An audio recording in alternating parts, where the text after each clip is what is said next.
Oui, les habitants y croient encore, mais effectivement, le temps est long car la population qui avait cru ces derniers jours à de réelles avancées dans les négociations semble se rendre maintenant à l'évidence. La paix n'est pas encore pour tout de suite, malgré les rumeurs qui circulent régulièrement ici sur l'imminence d'un cessez-le-feu. Et lorsque l'on circule le long de cette bande de Gaza, le contraste est saisissant d'un quartier à l'autre. Nous nous sommes rendus dans des zones où une vie quasi normale a repris. Les gens sont à nouveau dehors, sur les marchés. Ils refusent de céder à la peur de nouvelles frappes. Ils en ont assez de rester enfermés chez eux à attendre un cessez-le-feu qui ne vient pas. Dans d'autres quartiers, en revanche, comme Beit Hanoun, où nous étions tout à l'heure, là, les rues sont vides. Quelques habitants seulement se risquent dans les rues pour aller voir dans quel état sont leurs maisons, mais ils font vite demi-tour. Et dans ce contexte de lassitude et de fatigue, le Hamas continue pourtant d'appeler la population à la patience, continue d'expliquer qu'un mois de guerre ne vaut pas le coup si leurs revendications ne sont pas écoutées au Caire. C'est ce qu'a dit tout à l'heure un porte-parole du Hamas que nous avons rencontré, qui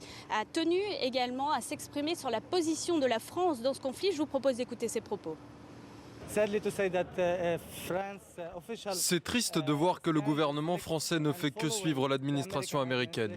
Ce n'est pas ce que l'on attendait de la France. La France doit s'affirmer. En toute objectivité, on ne vous demande pas d'être pro-palestinien, mais au moins d'être objectif, logique. Voyez qui est en train de se faire tuer, qui est privé de droits. Ce qui nous soulage et nous réjouit, c'est que les gens en France sont conscients de la réalité. Ils savent où sont les problèmes et ils devraient mettre la pression sur leur gouvernement pour être entendus.